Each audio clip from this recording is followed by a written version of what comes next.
জয় জয় শ্রীমদ ভগবদ গীতা প্রমানন্দে।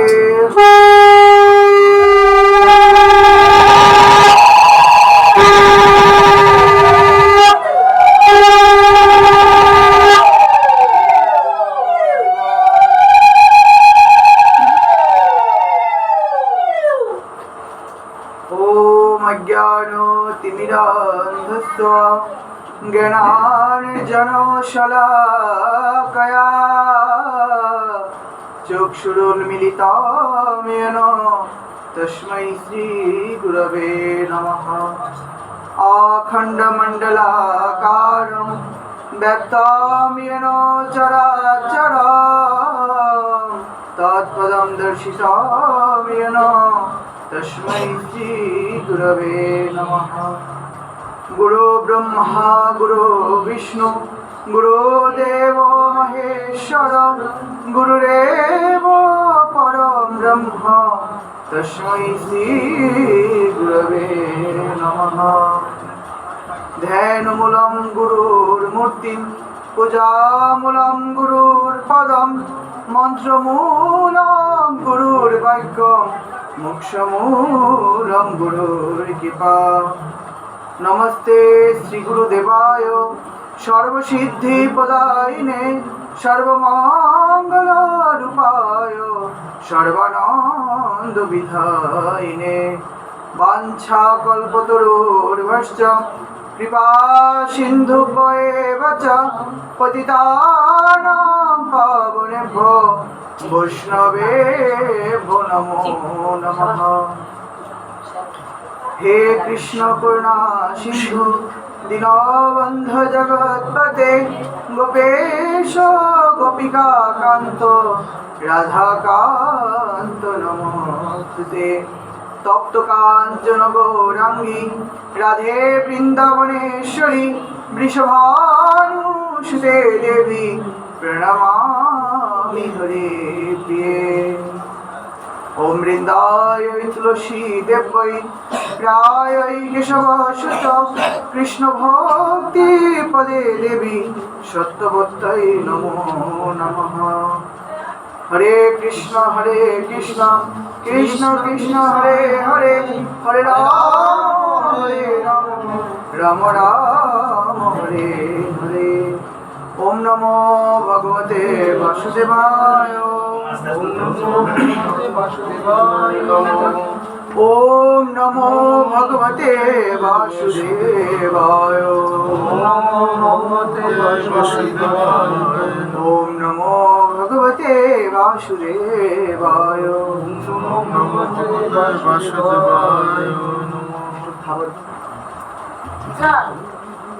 नारायणं नमस्कृत्यं नरं चैव नरोत्तमं देवीं सरस्वती व्यासं ततो जयमुदीरये।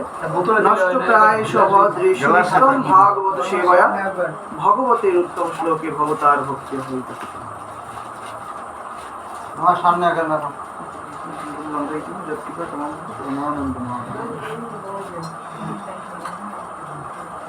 আরে এই আর ওদিকে এই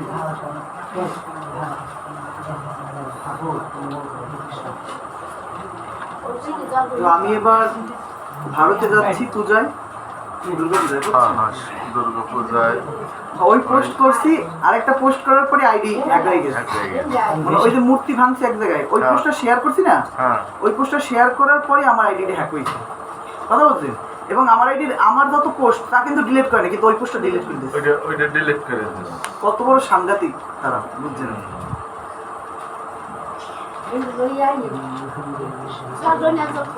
আজকের বিষয়বস্তু কি?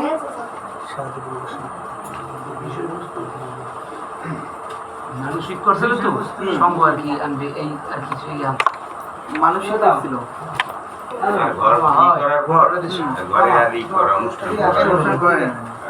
আর আমার এগুলো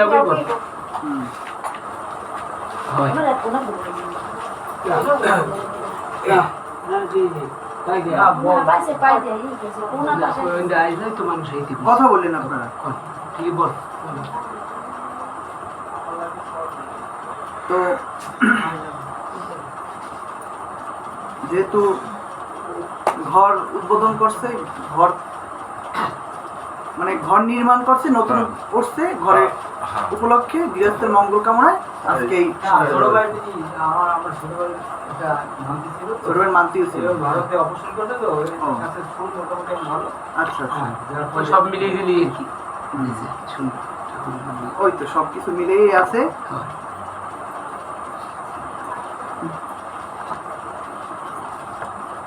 তো দেখেন, শ্রীমদ্ ভগবদ গীতায় ভগবান শ্রীকৃষ্ণ বলছেন, তসমাৎ শাস্ত্র প্রমাণম কার্যম কার্য ব্যবস্থিত। হে অর্জুন, শাস্ত্রই একমাত্র তোমার প্রমাণ।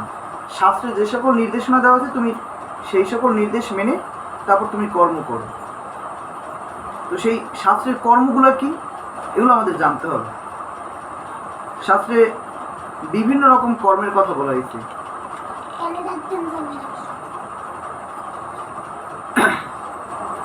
আমাদের এই যে গৃহ নির্মাণ, এই গৃহ নির্মাণেরও কিছু বিষয় আছে। কিন্তু বাস্তু শাস্ত্র বললে কিন্তু আমাদের সন্তান ধর্মের শাস্ত্র আছে।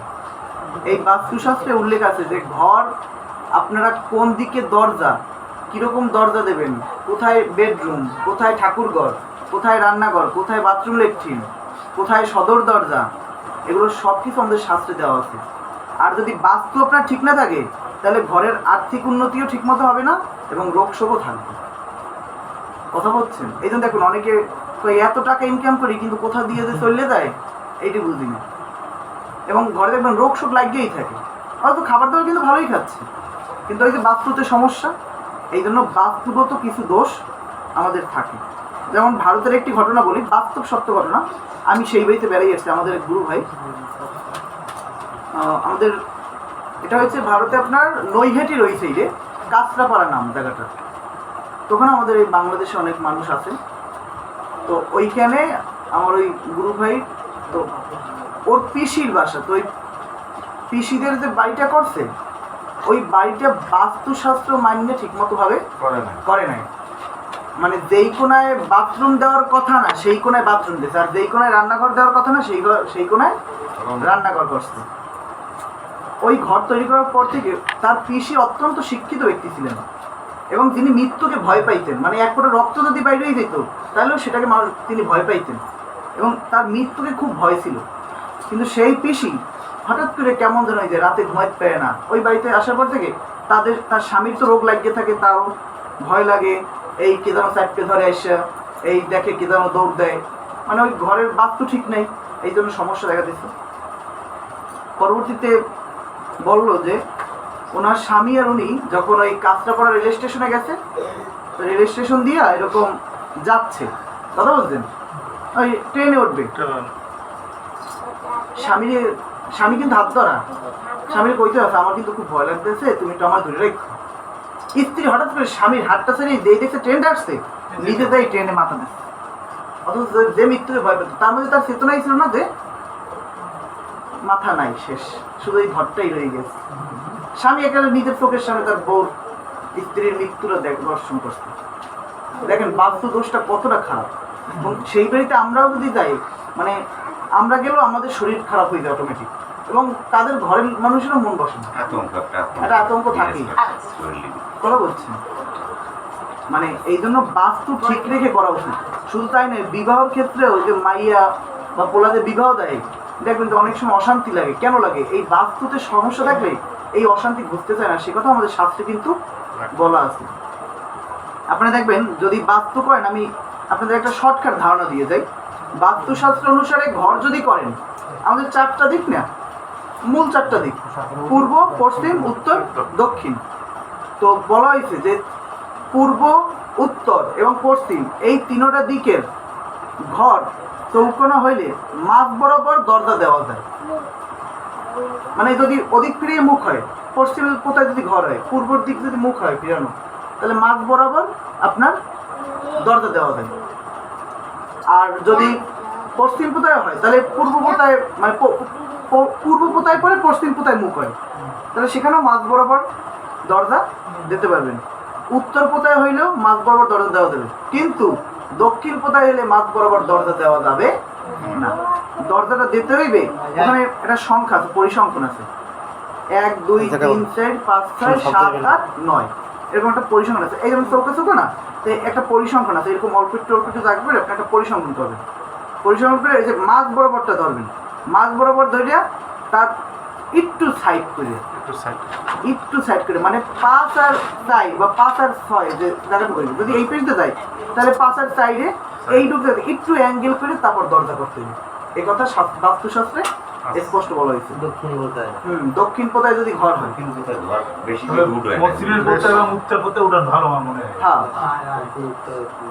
এই জন্য বাস্তুশাস্ত্র অনুসারে এগুলো মাইনে চলতে হবে। দরজা জানলা করা সব কিছুর এগুলো জানতে হয়।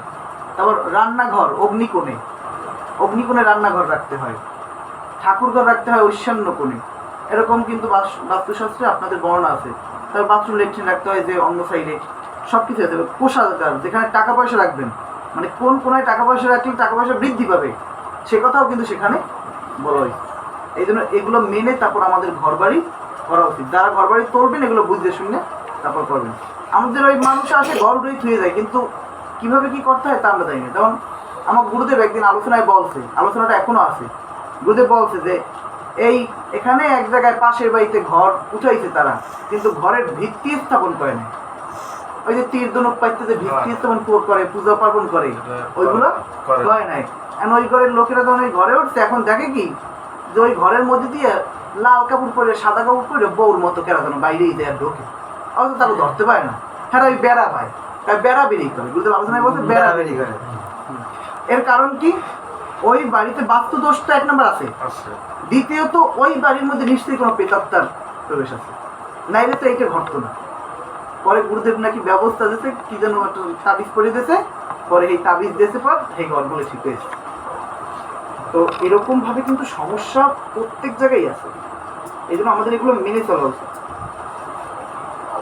তো দেখেন, শ্রীমদ্ ভগবদ গীতার, এখানে শ্রীমদ্ ভগবদ গীতায় বিভিন্ন বিষয় আলোচনা করা হয়েছে। তো আমরা একটা শ্লোক পাঠ করে তারপর শুরু করছি। যৎ করোষি যদশ্নোষি যজ্জুহোষি দদাসি যৎ যৎ তপস্যসি কৌন্তেয় তৎপুরুষ মদর্পণম। শ্রীমদ্ ভগবদ গীতার রাজবিদ্যা রাজগুহ্য 9ম অধ্যায় 27 নং শ্লোক। কি বলছে? যৎ করোষি যদশ্নাসি যজ্জুহোষি দদাসি যৎ যৎ তপস্যসি কৌন্তেয় তৎপুরুষ মদ অর্পণম। এই আমাদের সঙ্গের উদ্দেশ্য যেটা, এই শ্লোকের কথাও সেইটাই। কি বলছে ভগবান শুনলেন? 27 নম্বর শ্লোকে বলছে,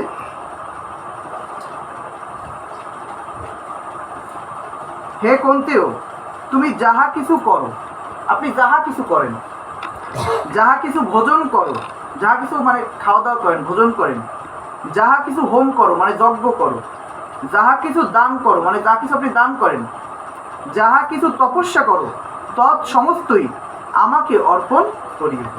তৎ সমস্তই কাকে অর্পণ করিও? আমাকে অর্পণ করিও। এই কথা ভগবান কিন্তু গীতায় বলেছেন।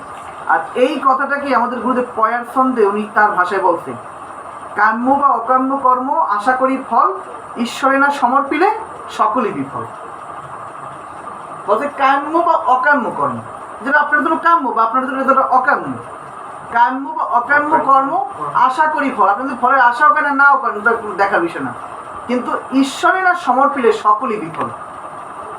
আমরা কিন্তু আশা করছি যে আমরা একটা মানত করছি যে এইটা যদি হয় তাহলে কিন্তু হবে, এই জন্য কথাটা কিন্তু বলছে যে আশা করি ফল, ঈশ্বরে না সমর্পিলে সকলই বিফল। এই জন্য সমর্পণটা কাকে করতে হবে? ঈশ্বরের সমর্পণ করতে হবে। ঈশ্বরের সমর্পণ করলে সেই ফল লাভ করা যায় না। যেমন এই যে মানতের যে বিষয়টা, আমাদের অনেক কালকে আমরা লাইভে ছিলাম, তখন একজনের প্রশ্ন করছে, দাদা এই যে মানত সম্পর্কে আমাদের সনাতন ধর্ম কী বলে? আপনারা যদি ব্রহ্মবৈবর্ত পুরাণাদি বা অন্যান্য শাস্ত্র পড়েন তা দেখতে পাবেন, ভগবান শ্রীকৃষ্ণ যখন জন্মগ্রহণ করে কংসের কারাগারে, আমি কংসের কারাগারে গেছি বৃন্দাবনে, মথুরায়, বিশাল বড় মন্দির, দেখার মতো অনেক সুন্দর, কথা বলছেন। তো এই কংসের কারাগারে যেখানে শ্রীকৃষ্ণ জন্মগ্রহণ করে, তো তখন তো দেবকী এবং বসুদেব এরা কি ছিল? বন্দী ছিল, কংসের কাছে জিম্মি ছিল, মানে আটক ছিল। তো যদি কারো ঘরে পুত্র সন্তানাদি হয় তাহলে কিন্তু বাপ মা মানত করে যে আমি অমুকের এই এত কিছু দান করবো, অমুক মন্দিরে ব্রাহ্মণদের সাধুদের ভোজন করবো, এগুলো বলে না? এই যে আমাদের ভগবান শ্রীকৃষ্ণের যে পিতা, তার নাম হয়েছে বসুদেব, বসুদেবের পুত্র বাসুদেব, এই জন্য শ্রীকৃষ্ণের আরেক নাম বাসুদেব। তো তখন সে মানত করছে যে আমার এই পুত্র হয়েছে, এই পুত্র যদি ভালো থাকে, সুস্থ থাকে, তাইলে আমি ব্রাহ্মণদেরকে গোদান করবো এবং ভোজন করাবো, ব্রাহ্মণদের সাধুদের ঋষিদের গোদান করবো এবং ভোজন করবো। উনি কিসে বলছে? মনে মনে বলছে, কিন্তু ওই সময় কিন্তু উনি করতে পারতেছেন না, কারণ উনি আরেকজনের আন্ডারে বন্দী হয়ে আছে। তখন এই যে মানবটা করছে, কিন্তু এই মানব কিন্তু তার পরবর্তীতে পূর্ণ করা লাগবে, তারপর তাকে এই জগৎ ছেড়ে যাইতে হয়েছে। পরবর্তীতে যখন শ্রীকৃষ্ণ তাদেরকে রক্ষা করে, কংসকে বধ করিয়া শ্রীকৃষ্ণ যখন তার মাতা পিতা এবং তার দাদুকে যখন ছাড়ায়, তখন কি হয়? তখন এই আপনার বসুদেব মহারাজ তিনি কি করেন? তিনি ব্রাহ্মণদের, ঋষিদেরকে, সাধু সন্তদেরকে এই গোদান এবং এই যজ্ঞ ক্রিয়া, দান কর্ম আদি সম্পন্ন করেন। তা আপনি যেটা মানত করছেন, আজকে দেন বা কালকে দেন বা 10 বছর পরে দেন, আপনাকে দিতে হবেই। যদি না দেই তাহলে কিন্তু সমস্যায় পড়তে হবে। বাস্তব প্রমাণ, আমাকে বাড়ির এই যে মালার মায়ে, মনে আছে কাকি? আপনারা তো ছিলেন। আমাকে বাড়ির মনসা মন্দিরে মানত করছে যে তার ছেলে হইলে ছেলের ওজনে বাতাসা দেবে। ছেলে বড় হয়ে গেছে, অনেক বড়, কিন্তু ওই মানত কিন্তু তারা আর দেয় নাই। এখন ঘরের যেখানে হাত দেয় সেখানে সাপ। আমরা নিজেরও দেখি তাদের ঘরে যাইয়া, চাউলের ড্রামে চাউল উঠে গেছে, সেইখানে দেয় এত বড় বড় সাপ। কোথা দিয়ে ঢোকলে? চাউলের ড্রাম আটকানো ছিল। ঘুমাইতে গেছে, মাথার দ্বারে সাপ, পার দ্বারে সাপ। রান্না করতে গেছে, চুলে ছাইতে লাড়া গেছে, ছাইয়ের মধ্যে সাপ বেরিয়ে গেছে, দাউরের মধ্যে সাপ। ঘরে যেখানে খোঁজা দেয় সেইখানে সাপের গর্ত। ওই বাড়িতে অন্য কারো ঘরে হইতেছে না, শুধু তার ঘরেই হইতেছে। এবং ওই শুভর মাকে, মানে মালার মাকে পুরো পাগলের মতো করে ফেলাইছে। তো ওই নিজে নিজেই, মানে ওই যখন মনসার ভাগ আসে, তখন নিজে নিজেই বলতে আছে এই মানত পূর্ণ হয় নাই, এই জন্য তোরে আমি রাখবো না, তুই আমার মানত করছিস দেখিয়া তুই দেও নাই, তোরে আমি ছাড়বো না, তোর এই পোলা আমি লইয়ে যাবো। ওই পোলা লইয়ে দেবে, কারণ তারপরে হয়েছে যদি তারে না দেই তাহলে একটা খারাপ অবস্থা হয় না। তখন বিশ্বাস করবে না কি অবস্থা, ওর মায় রাস্তায়, মানে কাপড় এরকম ঠিক থাকে না, এমন একটা অবস্থা হয়ে যায়। তখন ওই ভার পরে রাস্তায়, মানে রাস্তায় বেশ গড়াগড়ি, মাথা টাকাটাকে, এই কাকিহারা আমরা সবাই সামনাসামনি দেখছি সেই সব ঘটনাগুলো। পরে আমাকে মন্দিরে এসে অনেক কান্নাকাটি, অনেক করছে, আকুতি মিনতি করছে।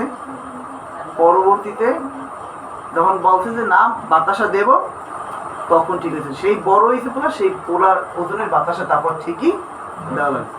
তাহলে মানত কিন্তু অনেক ক্রিটিক্যাল একটা বস্তু, সাংঘাতিক একটা বিষয়।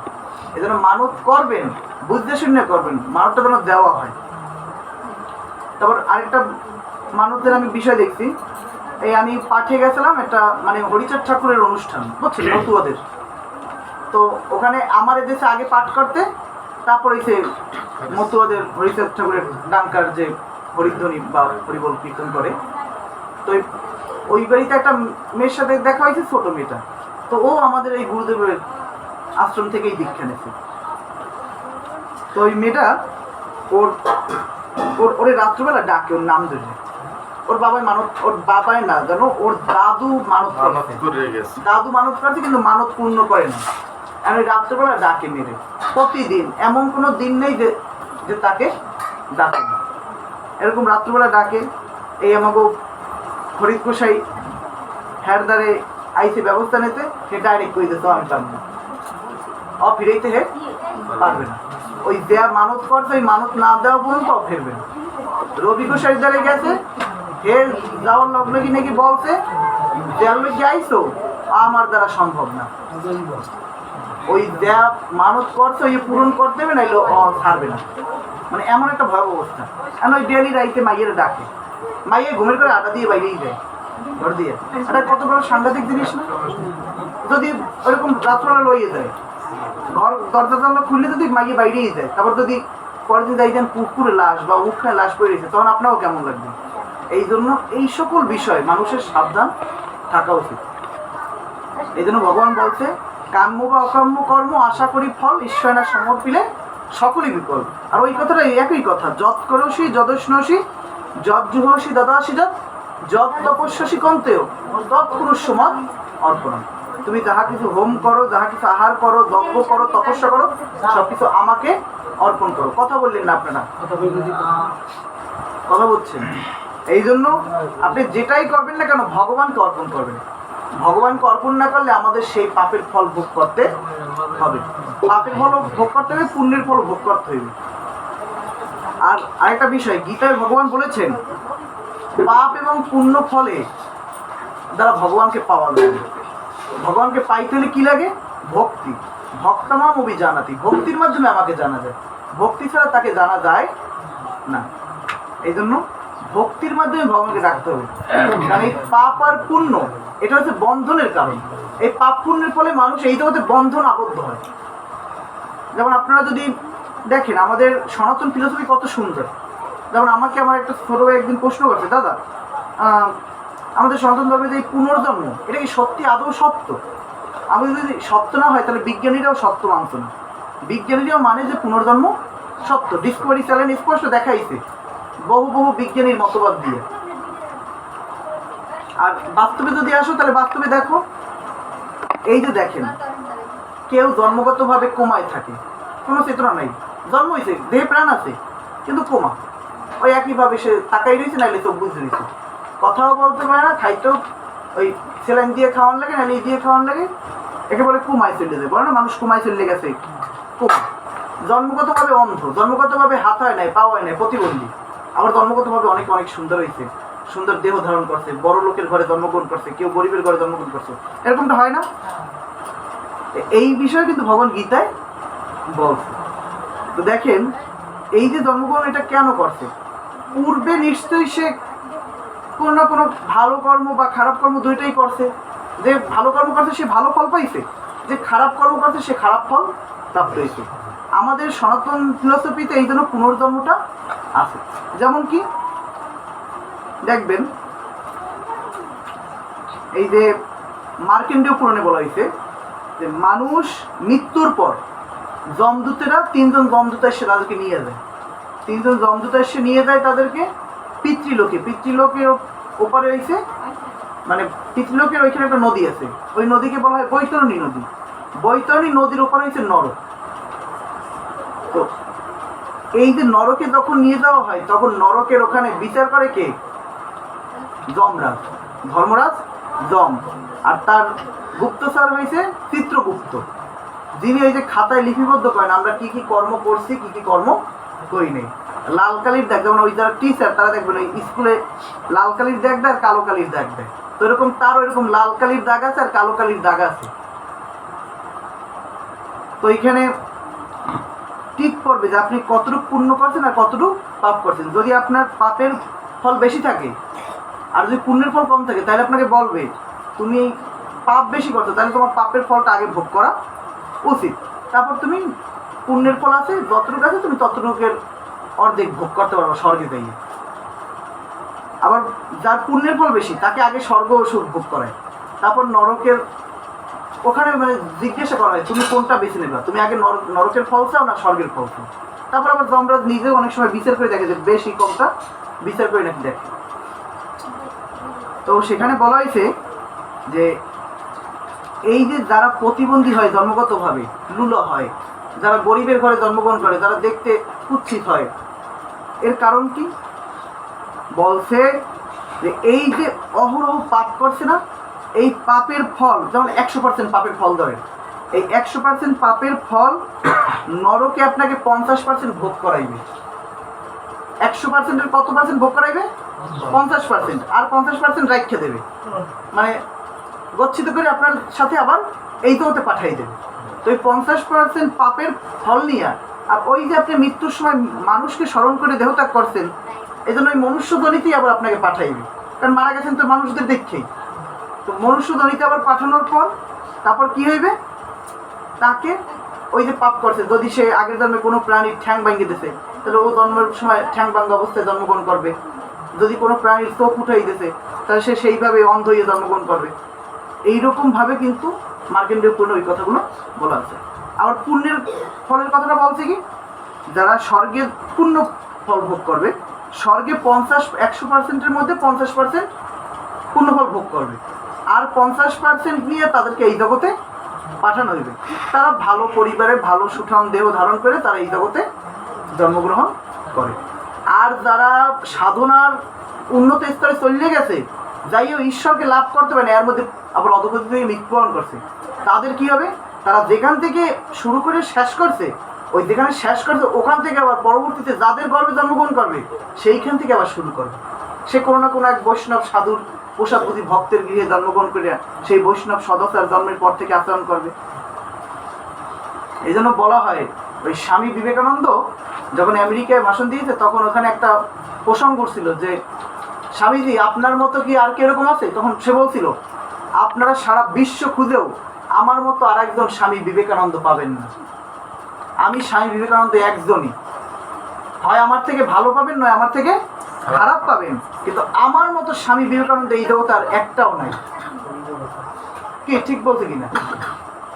বলতে শোনেন, আজকে আমি কেন এরকম হয়েছি সে তার জীবনীতে লিখে গেছে যে তার মাতা এবং পিতা সন্তানের জন্য খুব প্রার্থনা করতেন, শিব মন্দিরে গিয়ে প্রতিদিন তার মা পূজা করতেন। তার বাড়ির কাছে একটা জ্যোতির্লিঙ্গ আছে, যেমন দাদার জ্যোতির্লিঙ্গ আছে না শিবের, এই একটা দাদার জ্যোতির্লিঙ্গের একটা তীর্থের কাছেই তাদের বাড়ি ছিল।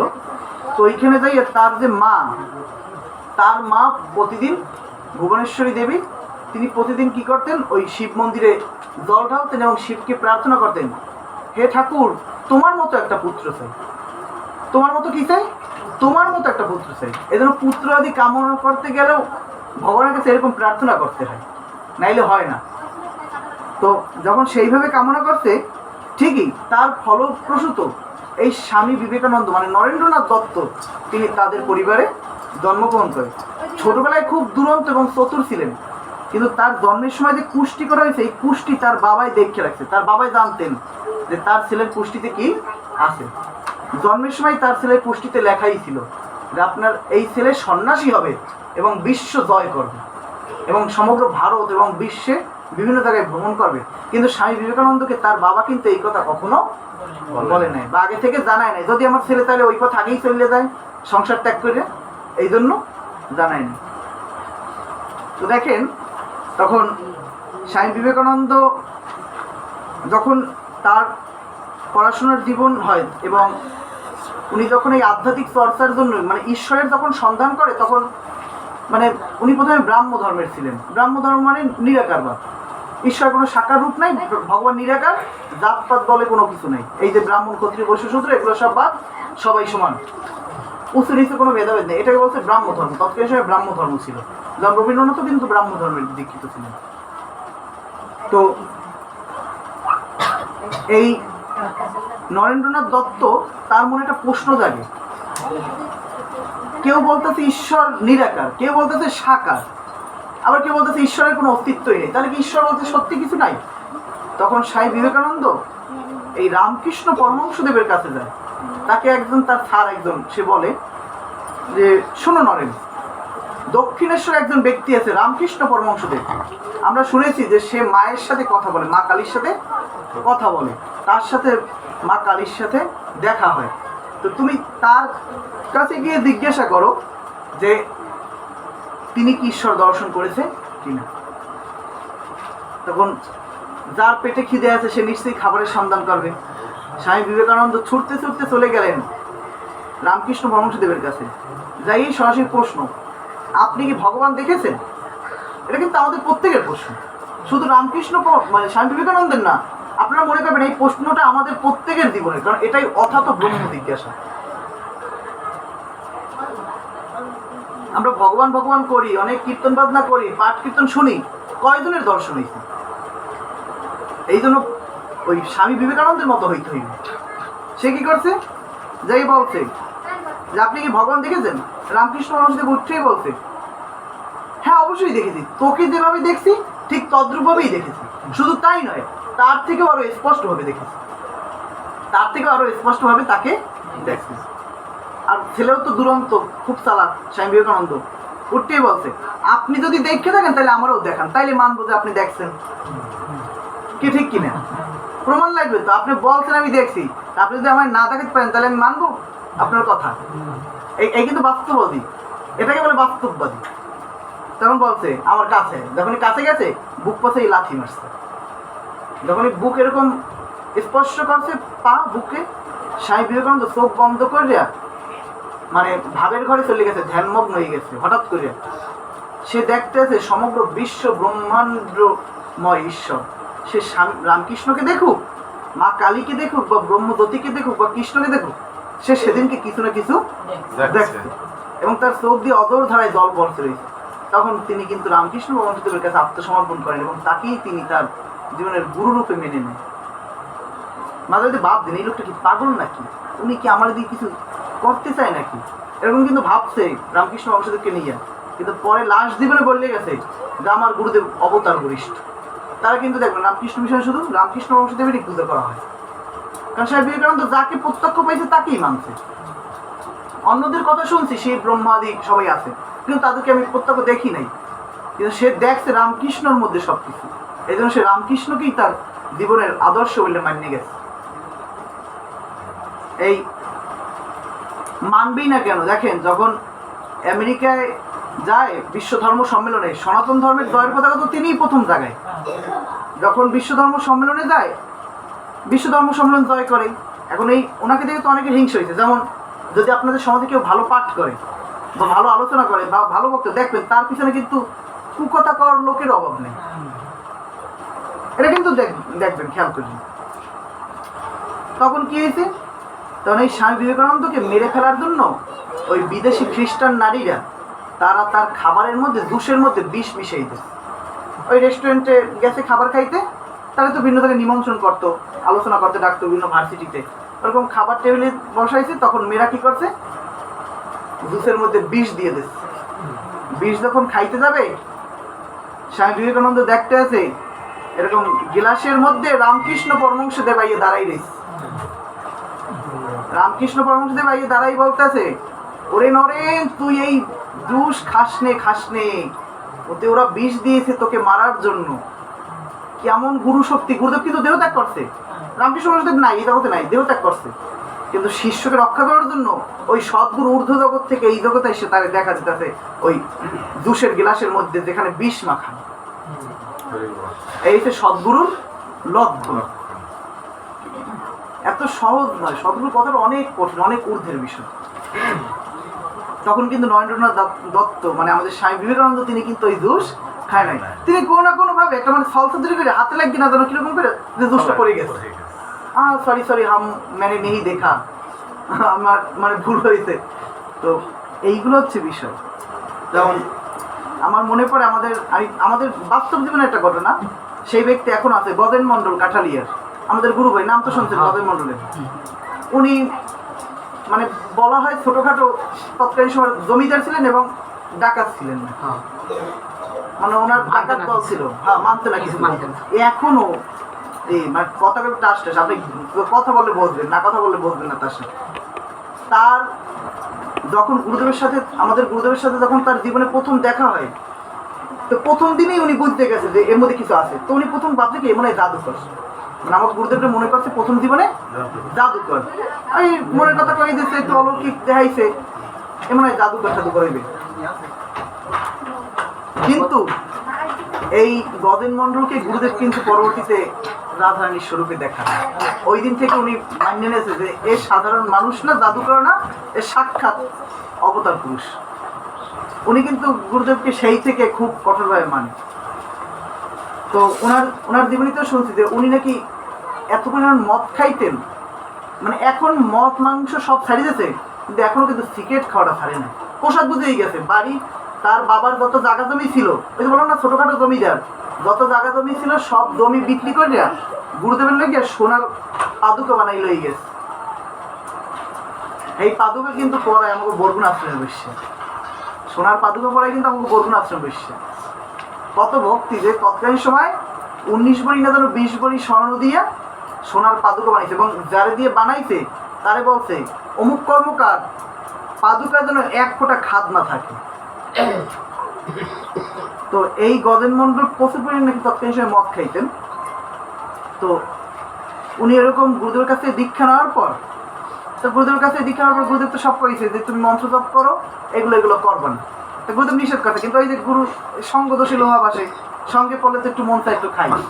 তখন করছে কি, মদের গ্লাসে মদ ঢালছে, যখন মুখে দিয়ে যাবে তখন গুরুদেব দেখে মদের মধ্যে দাঁড়াই হাসতে আছে, সাথে সাথে মদ ফালাই দিয়েছে, আবার আর এক গ্লাস লইছে, আবার খাইতে গেছে, আবার দেখে গুরুদেবকে দাঁড়ায় নিয়ে গুরুদেব হাসতে আছে দাঁড়াই দাঁড়িয়ে।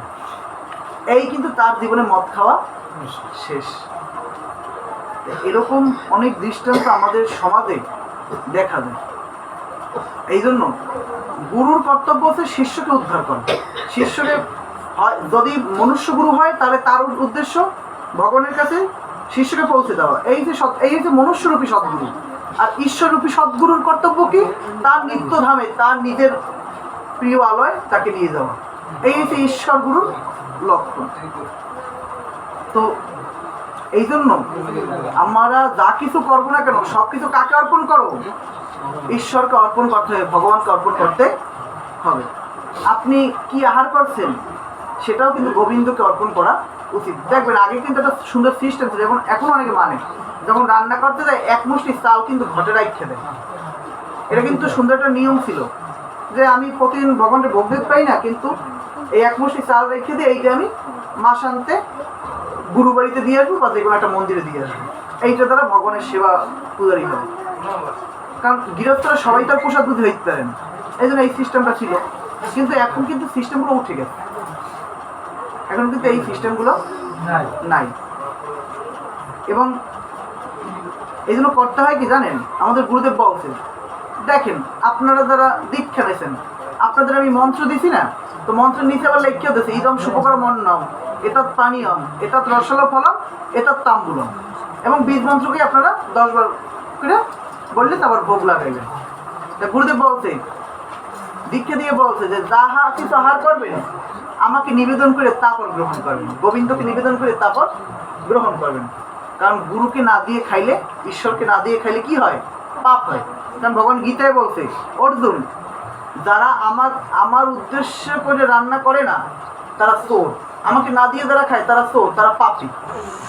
আর যারা আমাকে দিয়ে খায় তারা আমাকেই প্রাপ্ত হয়। তো গুরুদেব বলছে আপনারা প্রতিদিন ভাতটা লইবেন না, কারণ ঘরে মাছ রাঁধছেন, কিন্তু ওই যে একটু ভাত লইবেন, প্রথমে একটু সাদা ভাত লইবেন, একটু লবণ লইবেন, একটা মরিচ থেকে মরিচ লইবেন, আর যদি একটু আলু ভাজি বা নিরামিষ কোনো তরকারি যদি আপনি রান্না করেন তাহলে ওইটা দিয়ে একটা তুলসী পাতা দিয়ে আপনি ওই মন্ত্র বলে নিবেদন করবেন। নিবেদন করে ওইটা প্রথমে খাইবেন, ওইটা খাওয়ার পর আবার একটু বেশি বাদলেই আপনার যে মাছ বা যা অন্যান্য তরকারি আপনি পরেই রেখেবেন, কিন্তু প্রথমে আমাকে একটু নিবেদন করে গ্রহণ করবেন। কি বলছে দেখেন, কত সুন্দর কথা, কয়জনে বলবে। এরকম কিন্তু মানুষ বলে না। অনেকে আবার এটা কিন্তু আহারে এরকম ভোগ হয় না, এ হয় না, সে হয় না। আরে মানুষের চেতনা আস্তে আস্তে উন্নত হয়, একদিনে হয় না। তারপর বলছে কি, তারপর দেখেন, তারপর এরকম যখন আবার আপনার চেতনা আস্তে আস্তে ফ্রি হবে, তখন ই করবে যে তাহলে আমার এরকম দেই, তাই এরকম তো দেওয়া ঠিক না, তাহলে একটু ঠাকুরের আলাদাভাবেই তৈরি করে দিই। তাহলে আলাদাভাবে তৈরি করার জন্য কি করছে, বলছে যে তাহলে আলাদা একটা পাত্রে সেইখানে একটু নিরামিষ তরকারি তার ওইরকমভাবে আমি যখন খাইবো তখন তার উদ্দেশ্য করে দেবো।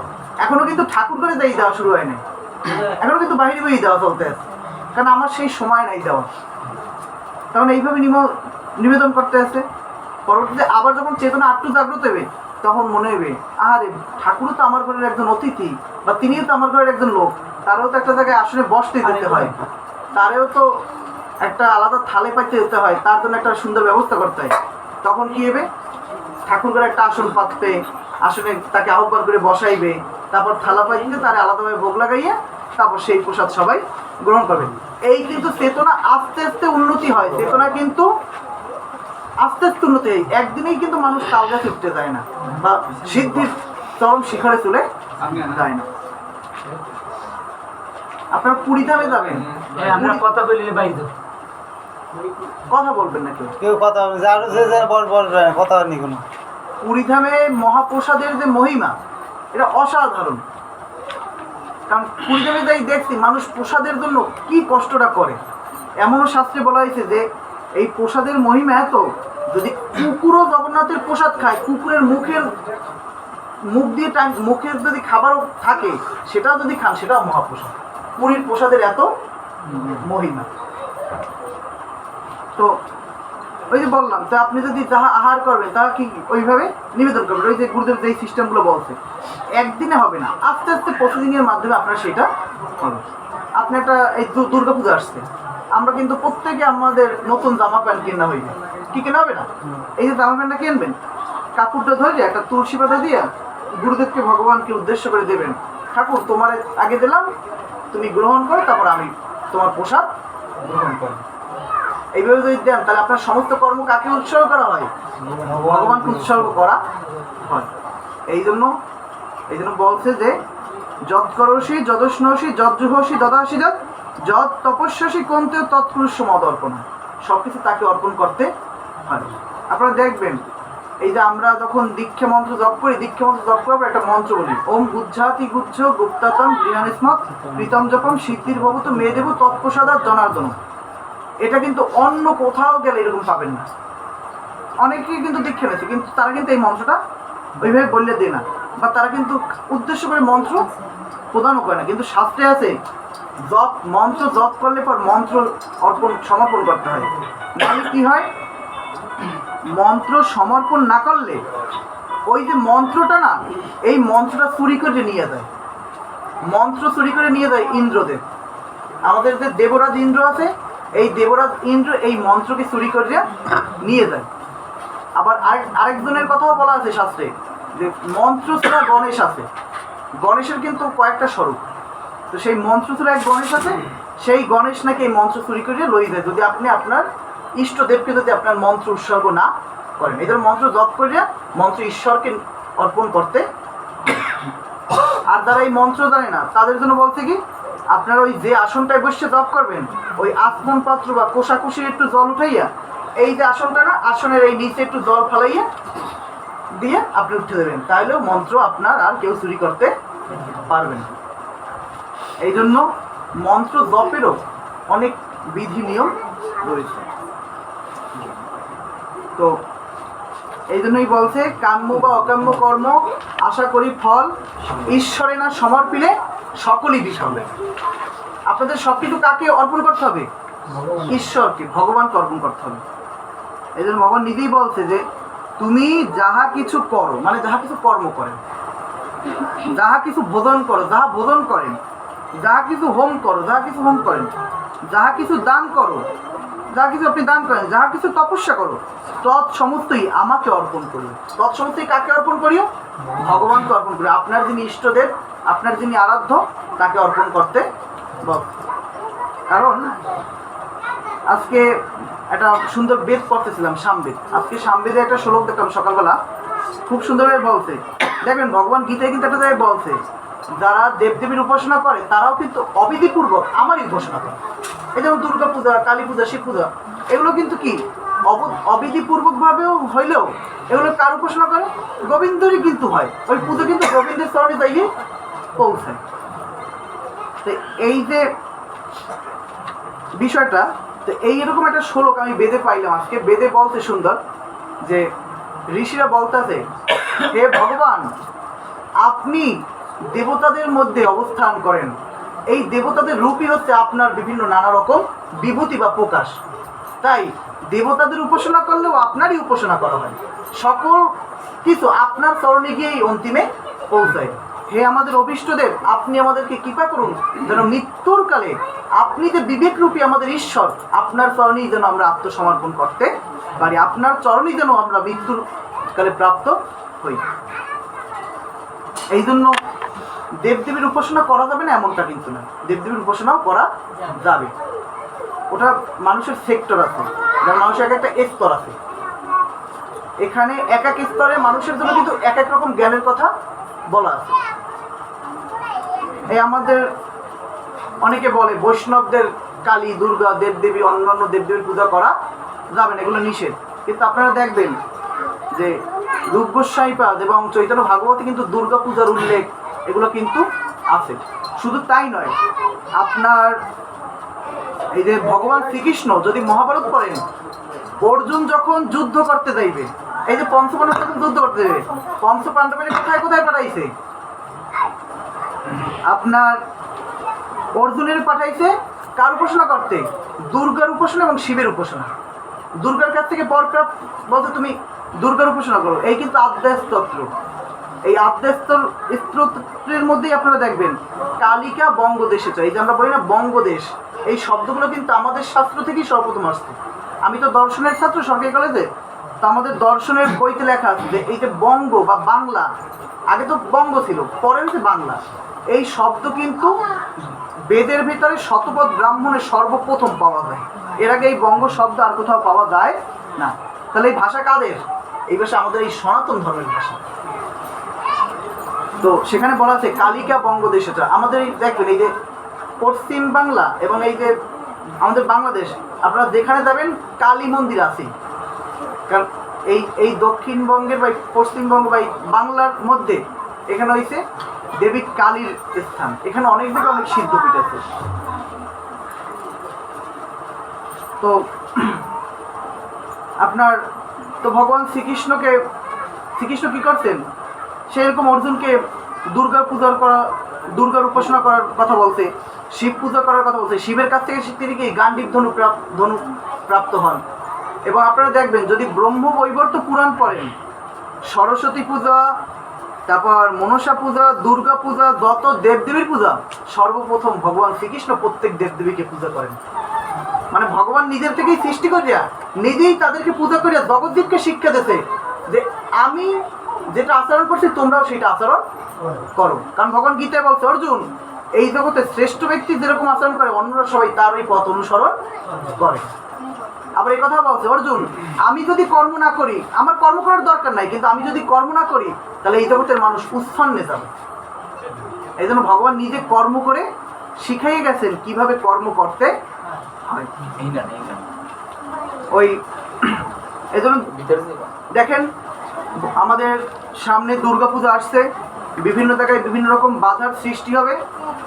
আপনারা সবাই সাবধানে থাকবেন এবং অবশ্যই চেষ্টা করবেন নিজেদেরকে সুরক্ষা দেওয়ার, এবং আমাদের দেব বিগ্রহ মায়ের মূর্তি যেন কোথাও ভাঙা না হয়, ধ্বংস করা না হয়। নিজেদের বাড়ির মন্দির বা অন্যান্য যেসব মঠ মন্দিরে পুজো হবে সব জায়গায় আপনারা সতর্কতার সহিত পাহারা দেবেন। কারণ অনেক জায়গায় চিঠি দেওয়া হয়ে গেছে, টাকা চাচ্ছে, বিভিন্ন রকম আমরা খবরে বা তথ্যসূত্রের মাধ্যমে পাই। আর একটা বিষয় কি, যদি পূজায় না দেখতে পারেন, আপনার ষোড়শ উপচারে বা হাজার উপচারে দেবীর পূজা করার দরকার নাই। ঘরে মা দুর্গার ছবি অনেকের ঘরেই আছে, ঘরে করবেন কি একটা বেলপাতা, একটা জবা ফুল, একটু নৈবেদ্য, একটা ধূপ আর একটা দীপ, এই দিয়ে একটু মায়ের অর্পণ করে অষ্টমী পূজার দিন বা এই যে 5 দিন যে 5টা পূজা, আপনারা যদি ওই নিজেরা যদি ঘরে বসে সকালবেলা ঠাকুরের পূজা করতে দিয়ে যদি পূজা করেন পঞ্চুপচারে, একে বলে কি পঞ্চুপচারে, এই পঞ্চুপচারেও যদি পূজা করেন তাও মা গ্রহণ করবেন। এবং একটা অখণ্ড প্রদীপ ধরাইবেন বা যখন মায়ের ধ্যান করবেন বা চণ্ডী পাঠ করবেন, ইয়া দেবী সর্বভূতেষু মাতৃরূপেণ সংস্থিতা নমস্তস্যৈ নমস্তস্যৈ নমস্তস্যৈ নমো নমঃ। এই যে সকল মন্ত্র আছে যাদের জানা আছে এগুলো পাঠ করবেন। বা এখন ইউটিউবে মোবাইল প্রত্যেকের ঘরেই আছে, ইউটিউবে আছে, আপনারা ইউটিউবে ছাড়িয়ে নেবেন আর আপনি ওই ফাঁকে পুজো করবেন। দিনে করবেন ঘরে এই পূজা, আর রাতে দেখতে যাইবেন বাহিরে মায়ের পূজা। তো এতে কি হবে, আপনিও কিন্তু এই ভগবত ভক্তিতে আপনিও কিন্তু যুক্ত হচ্ছেন। পূজায় গেলাম, ঘুরে এলাম, খাওয়া দাওয়া করে আসলাম, এটাই কিন্তু পূজা নয়। ভারতে যাবেন, ভারতে পূজার আগে মানুষ রেডি হয়ে গেছে কয় বোতল মদ খাইবে আর কয় প্রকার পশু পাখির মাংস খাইবে। এই কিন্তু ভারতের নীতি, ভারতের কালচারই এইটা। তারা অলরেডি পোস্ট করা শুরু করে দিয়েছে, কারণ আমরা তো অনেকে দেখি তারা অলরেডি পোস্ট করা শুরু করে দিয়েছে যে এই কয়টা মদ রেডি রাখছি, বন্ধু বান্ধব মিললে এই যতগুলো আছে এইগুলো খামো এই কয়দিন। পশ্চিমবঙ্গে বেশি এটা, ভারতে পশ্চিমবঙ্গের মধ্যে এটা বেশি। আমরা তো অনেকে বাংলাদেশ ছেড়ে ওই দেশে যেতে চাই, কিন্তু ওই দেশে গেলে আমাদের পোলাপানও খারাপ হয়ে যাবে। এটা আপনি মানেন আর না মানেন, আমি কথাটা বলতে বাধ্য হচ্ছি, কারণ আমি নিজে চোখে যাই তো দেখে আসছি প্রত্যক্ষ। মানুষের কথায় বিশ্বাস করবো না, আগে নিজে দেখে আসবো তাহলে বিশ্বাস হয়। কারণ আমাদের দেশের পোলাপান সন্ধ্যার পর মোবাইল টিপলেও ভালো, কিন্তু ওদেশের পোলাপান করে কি জানেন, সন্ধ্যার পরে দেখবেন মাঠে রাস্তার পাশে মুরগির কাবাব আর হইছে মদের বোতল, বিয়ারের বোতল লইয়ে তারা মাঠে বসে গেছে গোল চত্বর দিয়া। বড়গো সেক্টর একটা, বুড়োগেরার সেক্টর একটা, পোলাপানের সেক্টর একটা, আমাকে বয়সী পোলাপান, মধ্য, সবার কিন্তু আলাদা আলাদা ভাগ করা। একই মাঠের মধ্যে বাপে খাইতেছে এই কোনায়, পোলায় খাইতেছে তার ওই আর ওই পাশে, ওখানে এটা কোনো ব্যাপার না। এই জন্য আমাদের দেশের পোলাপান এখনো অনেক ভালো আছে, কারণ তারা ওই হয়তো কি ফেস্টিভ্যালের সময় বন্ধুদের পাল্লায় পেলে অনেকে খায়, কিন্তু তারপরে প্রতিনিয়ত খায় না, কিন্তু ওরা কিন্তু প্রতিনিয়ত ওরা চালায়। এই জন্য কিন্তু এই যে দুঃখের কথাটা কি, মহাপ্রভু বলে গেছেন যে ভারত ভূমিতে হইল মনুষ্য জন্ম যার, জন্ম সার্থক করি করো পরোপকার, কিন্তু আমরা নিজেরাই নিজেদের জন্ম সার্থক করতে আসি না। আমরা অন্যের উপকার করবো কিভাবে? ঠাকুর অনুকূলচন্দ্র কিন্তু বলছে, অন্যে বাঁচায় নিজে থাকে, ধর্ম বলে জানিস থাকে। অন্যকে আপনি বাঁচাইবেন, কিন্তু আপনার নিজের থাকতে হইবে। খালি অন্যরে বাঁচাই দিলাম নিজের সব শেষ করে, তাইলে কিন্তু হবে না। এই জন্য বলছে অন্যে বাঁচায় নিজে থাকে, ধর্ম বলে জানিস থাকে। আর আমাদের গুরুদেব বলতেন, না করে যে পেতে চায় দুঃখ তার পিছে থাকে। এই জন্য আপনাদের যা কিছুই করবেন সব কিছুই ভগবানকে অর্পণ করে করতে হইবে। দেখেন ভগবানকে অর্পণ করার মাহাত্ম্য কি, বাস্তব প্রমাণ। আপনারা শুনছেন না মীরাবাইকে বিষ দিয়েছে কৃষ্ণ ভক্ত মীরা, মীরাবাইয়ের মন্দির আছে বৃন্দাবনে, আমি গেছি সেই মন্দিরে। সেই মন্দিরে যে সাপ, মীরাবাইকে মারার জন্য যে সাপ পাঠাইছিল, সেই সাপ যে এরকম পাথরের সাপ হয়ে গেছে এবং শালগ্রাম শিলা হয়ে গেছে, এটা তার গলার মালা হয়ে গেছে, এখনো সেই শিলারূপেই কিন্তু আছে সাপটা, তার মন্দিরে আছে। ওই মীরাবাইয়ের মন্দিরের ওইখানেই দেখবেন হরিচাঁদ ঠাকুরের একটা মন্দির করছে মতুয়াদের কিছু ভক্তরা, তো সেই মন্দিরটাও দেখে আসছি। তো এই মীরাবাইকে রানা, মানে মীরাবাইয়ের যে দেওর রানা, কথা বলে না কথা বলে না কথা বলে না,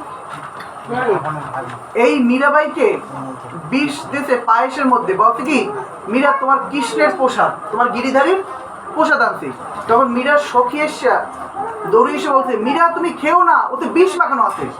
বলছে যতই বিষ থাকুক না কেন, যেহেতু বলা হয়েছে আমার গোবিন্দের প্রসাদ, তাই আমি এটা গ্রহণ করবো। যদি আমি মরি তাও গোবিন্দের জন্য মরবো, আর যদি বাঁচি তাও আমি গোবিন্দের জন্যই বাঁচবো। তিনি কিন্তু বিশ্বাস করে সেই বিষ ভক্ষণ করেন। তখন কিন্তু মীরাবাই শরীর নীল হয়ে যায়, কিন্তু পরবর্তীতে গোবিন্দের কি পায়, গোবিন্দ তাকে রক্ষা করে আবার বিষ নিজে শোষণ করিয়া নেয়। তাহলে রাখে হরি মারে কে, মারে হরি রাখে কে।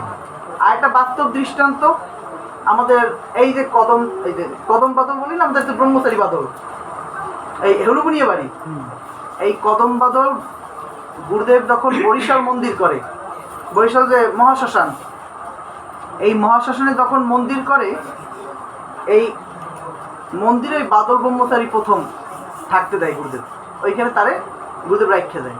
কিন্তু ওনাকে সরাইয়া অন্য একজন সাধু এইখানে মন্দিরে বসতে চায়। কারণ আপনারা জানেন, যদি মফস্বল বড় শহরের মধ্যে যদি মন্দির হয়, গ্রামের মন্দিরে কিন্তু দান দক্ষিণা প্রণামী কম পড়ে, কিন্তু শহরের মন্দিরে দান দক্ষিণা বেশি পড়ে। তাহলে উনি যে সাধু থাকবে তার সরানোর জন্য অনেকেই চেষ্টা করবে। তো এই বাদল ব্রহ্মচারীকে অন্য একজন ব্রহ্মচারী সাধু, নাম বলবো না, সবই জানি কিন্তু নাম বলা যাবে না, তাকে সরানোর জন্য কি করতে জানেন, গুরুদেব তখন বৃন্দাবন, এই যে গুরুদেব বৃন্দাবন ভারতে মন্দির করার জন্য গেছে, তখন গুরুদেব বৃন্দাবনে, তখন ওই বাদল ব্রহ্মচারীকে মারার জন্য আমের মধ্যে ইঞ্জেকশন দিয়ে বিষ পুশ করে দিয়েছে। বিষ পুশ করে দিয়া ওই আম আরেকজনকে দিয়ে পাঠাইছে, আরেকজনকে দিয়ে ওই আমটা পাঠাইছে মন্দিরে ভোগ লাগানোর জন্য। তো বাদল ব্রহ্মচারী মন্দিরে যা আসবে তা তো গুরুদেবরে, মা কালী রে আর রাধা গোবিন্দের ভোগ দিয়ে খাইবে, কারণ আমাদের ওই মন্দিরেই মা কালী, রাধা গোবিন্দ আর গুরুদেবের বিগ্রহ, কারণ ওটা আগে ছিল কালী মন্দির, সেখান থেকে পরে হয়েছে বাংলাদেশ সেবা। তো যখন এরকম ভোগ লাগাইছে, তো ভোগ লাগানোর পর এই বাদল ব্রহ্মচারী ওই আম খাইছে, কারণ প্রসাদ তো এখন একলা একলা সাধু কি করবে, একলা একলা ওই আম খাইছে। আম খাওয়ার পর গেছে অসুস্থ, অসুস্থ হয়ে যাওয়ার পর ওই গুরুদেবের কাছে প্রার্থনা করতেছে, কান্নাকাটি করতেছে, হসপিটালে ভর্তি। তো মানে ওনার অ্যাবাসন করা লাগে না, মানে ওই যে অ্যাবাসন করে না, অ্যাবাসন কি মানে ওটা কি করে, ওয়াশ করা লাগে, ওয়াশ, এই যে বিষ খেলে তো ওয়াশ করা লাগে, কিন্তু ওনার সেই ওয়াশ করা লাগে না, উনি নাকি ওষুধের ক্রিয়ায় এবং গুরুদেবের চরণামৃত খাইয়ে নাকি উনি তৎকালীন সময় বাঁচিয়ে যান। গুরুদেব কিছুদিন পরে বাংলাদেশে আসে বৃন্দাবন থেকে, তখন যাইয়ে বরিশাল যায়, বরিশাল অ্যাডভোকেট উত্তম করের বাসায়, যিনি সভাপতি অ্যাডভোকেট উত্তম কর, তার বাসায় গুরুদেব সোফায় বসা। তো এই বাদলদার মানে ওই উত্তম করের বাসা নতুন বাজার আর আমাদের আশ্রমটাও নতুন বাজার, তো এই কাছাকাছি। তো এই গুরুদেব আসছে, তো বাদল ব্রহ্মচারী গুরুদেবের কাছে গেছে। তো আমাদের এই এক গুরু ভাই সে পাশে বসা, তো সে এই কথাটা বলছে যে আমি গুরুদেবের পাশে বসে গুরুদেবের পাখা দিয়ে বাতাস করতে বাদল দায় যেই দেখলাম মধ্যে এসে ঢুকিয়ে গুরুদেবকে প্রণাম করতে, গুরুদেব উঠেই বলে কি, বাদল সেদিনকে তো তুমি মরে যাইতে না, সেদিনকে মরে দিতাম আমি, কারণ তুমি আমার ভোগ লাগাইছো বৃন্দাবনে বসে, আমি ওই বিষ হজম করছি তোমার আমের। ভোগ লাগাইছে কোথায়? বরিশাল মন্দিরে। গুরুদেবকে কিন্তু এই ঘটনা কেউ বলে নাই, আর কেউ জানেও না যে তার মধ্যে বিষ দেওয়া হয়েছে। সবাই জানে যে অসুস্থ হয়ে পড়ছে খাবার খাইয়ে, কিন্তু খাবার যে বিষ দিল তা কিন্তু কেউ জানে না। কিন্তু কেমন অন্তর্জামী গুরু, সাথে সাথে বলে গেছে যে বাদল সেদিনকে তুমি মারা দিতে না, সেদিনকে মারা দিতাম আমি, কারণ বিষ মানে ওই যে আমার গুরুদেবকে ভোগ লাগাইছে, তাহলে গুরুদেব খায় না? আপনি এইখানে বসে ভোগ লাগাইতেছেন ঘরে বসে, উনি খায়। গুরুদেব বলতে আমি প্রত্যেকের বাড়িতে প্রতিদিন যাই। একজন প্রশ্ন করতে, গুরুদেব আপনার দ্বারা গেলে আপনি কইয়ে দেন সবার মনের কথা, আপনি কেমনি কইলেন? কয় কি, আমি না প্রত্যেকের বাড়িতে প্রতিদিন রাত্রেবেলা যাই, দেখে আসি প্রত্যেকে কি করে। গুরুদেব এত শিষ্য প্রত্যেকের বাড়িতে যাওয়া কি সম্ভব? তখন উঠতেই বলছে, কেউ আমায় দিতে পারে না ফাঁকি, আমি সবার হৃদয়ে থাকি। তো হৃদয়ে থাকে কে? পরমাত্মা। উনি নিজেকে কি বুঝাইতে চাইছেন এটা ভালো মতো আপনারাই বুঝে নেন কথা। কারণ বিচক্ষণ ব্যক্তিদের অল্প কথায় বোঝে, বিচক্ষণ ব্যক্তিদের মানে বিস্তারিত ব্যাখ্যা দেওয়া লাগে না, তাদের ইঙ্গিতে কথাই কিন্তু অনেক কিছু বুঝতে দেয়। তখন ওই বাদল ব্রহ্মচারী তখন গুরুদেবের চরণ ধরে কান্না করে দিয়েছে, এবং গুরুদেব বলছে যে কে দেশে বা কে ই করছে সব আমি জানি। কেউ কিন্তু জানে না, কিন্তু গুরুদেব বলছে আমি সব জানি। কে তোমার বিষ দেশে, তোমার ইঞ্জেকশনের মধ্যে দিয়ে বিষ দেশে, সব কই দেশে, কিন্তু সেই ব্যক্তির নাম তাকে বলেন, নাম বলছে অন্য আরেকজন। তো দেখেন ওই পাশে যে ছিল তারই গুরুদেব নামটা বলছে, এবং সেই ব্যক্তি আমার বলছে যে কে দেশে। কিন্তু এই ঘটনা কিন্তু এখনো অনেকেই জানে না যে কে দেশে, সেই বরিশালের অনেক লোকেরাও জানে না, কারণ গুরুদেব এটা জানে, কারণ গুরুদেব তো অন্তর্যামী, তিনি ছাড়া এটা তো সবাই জানে। আর যে দেশে সে কি কোনোদিন বলবে যে আমি ওরে মারার জন্য এটা করছি? খুনি সন্ত্রাসী কখনো বলবে যে আমি এটাই করছি? এই জন্য দেখেন কার ভিতরে কি, এটা কিন্তু দেখে বাহির থেকে বলা যায় না। এই জন্য সাধু হইতে গেলেও অনেক ত্যাগ তিতিক্ষার দরকার আছে। লোভ লালসা থাকলে আমাদের হবে। সহ্য ক্ষমতা হয়েছে সব থেকে বড় বস্তু। গুরুদেব একটা কথা বলছেন, রেগে গেলেন তো হেরে গেলেন, দেশ হয় সেই রয়। সহ্য ক্ষমতাটা অনেক বড় বিষয়। এই যে ভগবান দেখবেন গীতায় যে এত কথা, কৃষ্ণকে এত অভিশাপ দিয়েছে গান্ধারী, চুপচাপ সহ্য করে শুনছে। বলছে না তোমার জন্য আমার এই 100 পুত্র নিহত হয়েছে, কুরুবংশ ধ্বংস হয়েছে, আমিও তোমার অভিশাপ দিলাম, তোমার বংশের লোকেরা যত বংশ তারা নিজের পিটাপিটি করে মারা যাইবে। তাই কৃষ্ণ কি চুপ বুঝে শুনছেন? আপনারা যদি কইতে তোর বংশ এরকম মরবে, আপনি তখন কি করতেন? হ্যাঁ তুই আমার কি বললি? এই কিন্তু আমাদের মধ্যে কলহ। হ্যাঁ গান্ধারী হাতে নিদান দিবে তোমাকে বংশে। হ্যাঁ না এটা তো দেয় না গান্ধারী। হ্যাঁ গান্ধারী এই অভিশাপটা দেয় না। গান্ধারী এই অভিশাপ দিয়েছে না, এই অভিশাপটা তো আর দুর্বাসা। হ্যাঁ দুর্বাসা ঋষিও দিয়েছে। দুর্বাসা ঋষি কি দিয়েছে? এই যে তোমরা যে মশা মানে গর্ভ বানাইয়ে নিয়ে আসতো, এই গর্ভের যে মানে এই যে শিলা হইছে, বলছে যে গর্ভের একটা শিলা হইবে, তো এই শিলাটাই তোমাকে বংশের মৃত্যুর কারণ হবে, যদুবংশ ধ্বংসের কারণ হইবে। তখন কৃষ্ণ কি করলেন?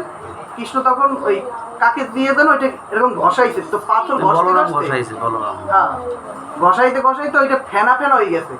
তো ফেনা হয়ে একটুখানি একটা ফালার মতো, মানে ওই যে তীরের মাথায় ফালা যেরকম লাগাইলে হয় না, ওরকম একটা ফালার মতো ছিল। এরা দিয়ে আর কি আরে মারবে, এই জন্য কিন্তু ওই ফালাটা কিন্তু তখন ফেলাই দেয় পাথরের টুকরো। কিন্তু ওই যে ফেনা হইছে, ওই যে ফেনা, এই ফেনায় সাগরের পরে খাক নল গাছ হয়েছে, আর ওই নল গাছের দ্বারাই তাদের বংশ ধ্বংস হয়েছে। ওই গাছ উঠেই পিটাপিটি করে তারা নিজেরা মারা গেছে। আর কৃষ্ণ মারা গেছে কিসে? ওই যে এক ফালা হইতে নদীতে ফেলাইতেছে, ওইটা খাইছে আবার একটা মাছে, মাছটা ধরছে আবার কি একজন মাছে, মানে যে মাছ ধরে তারা, সেইটা আবার একজন বেতেরে দিয়েছে, সেই বেতের সরাঘাতে শ্রীকৃষ্ণ দেহ ত্যাগ ওই আগের জন্মে এই ছিল সুগ্রীব না যেন বালি, দুই ভাইয়ের মধ্যে কি যেন নামটা? বালিপুত্র অঙ্গদ ছিল। না অঙ্গদ না, অঙ্গদের ছেলে অঙ্গদ ছিল বালিপুত্র। মানে অঙ্গদ কেন মারবে, মানে এখানে হইছে আপনার রামচন্দ্রের সময় যখন রামচন্দ্রকে বান মারছিল, ওই যে রামচন্দ্র যে ইয়ারে গলার ফুলের মালা পরাইয়া সুগ্রীব এবং বালি দুই ভাই জমজ দেখতে সমান সমান, চেনা যাইতেছে না যে কারে মারবে, তখন কিন্তু ওই ফুলের মালা পরাই দিছে যে যার গলায় ফুলের মালা থাকবে তারে মারবো না, মারবো যার গলায় ফুলের মালা নেই তারে, তখন কিন্তু মারছিল। তো সম্ভবত বালি হবে না কেন, বালি বালি সেই বালির পুত্রই তো অঙ্গদ, সেই অঙ্গদই এই পরজন্মে অঙ্গদ তো পরিবর্তন হয় নাই, কারণ প্রতিশোধ তো বালি নিয়েছে, কারণ তখন রামচন্দ্র তাকে বলছে যে এই জন্য আমি তোমাকে গুপ্ত ভাবে মারছি, তাহলে তুমি আমাকে পরবর্তী জন্মে আবার প্রতিশোধ নিও। এইভাবে ওইখানে এইটা পাওয়া হয়েছে। আমাদের রামায়ণ কিন্তু একটা না, না না বাল্মীকি রামায়ণ, কীর্তিবেশী রামায়ণ, তারপর আপনার যোগাবশিষ্ট রামায়ণ, অদ্ভুত রামায়ণ, আরো 3-4 প্রকার রামায়ণ, আমি মোটমাট 8টা রামায়ণের নাম পাইছিলাম। রামায়ণ অনেকগুলো, শুধু রামায়ণেই যে রামের ঘটনা তেমন না, বিভিন্ন পুরাণের মধ্যেও কিন্তু রামের ঘটনা আছে, এবং মুক্তি কি উপনিষদের মধ্যেও রামের ঘটনা আছে। সেখানে দেখবেন রামচন্দ্র হনুমানকে উপনিষদের জ্ঞান দিতে আছে, সেখানে বলছে 108টা উপনিষদ, এগুলো কিন্তু মুক্তি কি উপনিষদ যদি পড়েন তাহলে পাবেন। তো ঠিক আছে, অবশ্যই আপনারা বুঝতে পারছেন আলোচনার বিষয়গুলো কি। যাহা কিছু করবেন কাকে উদ্দেশ্য করে করবেন, ঈশ্বরকে উদ্দেশ্য করে করবেন, খারাপ হইলেও সেটা ভালোর দিকে ভগবান নিয়ে যাইবে। তো ঠিক আছে, ওম গঙ্গা গীতা চ সাবিত্রী সীতা সত্যপতি প্রথা ব্রহ্মবলি ব্রহ্মবিদ্যা ত্রিসন্ধ্যা মুক্তি জ্ঞানী অর্ধমাত্রা চিদানন্দ বহুগ্নি ভ্রান্তি নাশিনী বিদত্রয়ী পরানন্দ তথার্থ জ্ঞান মঞ্জুরি ইত্যেতানি জপে নিত্যম নরনিশ্চল মানুষ জ্ঞান সিদ্ধির জয় জয় শ্রীমদ ভগবদ গীতা হরি হরি বল হরি বল। জয় জয় সর্বসাধু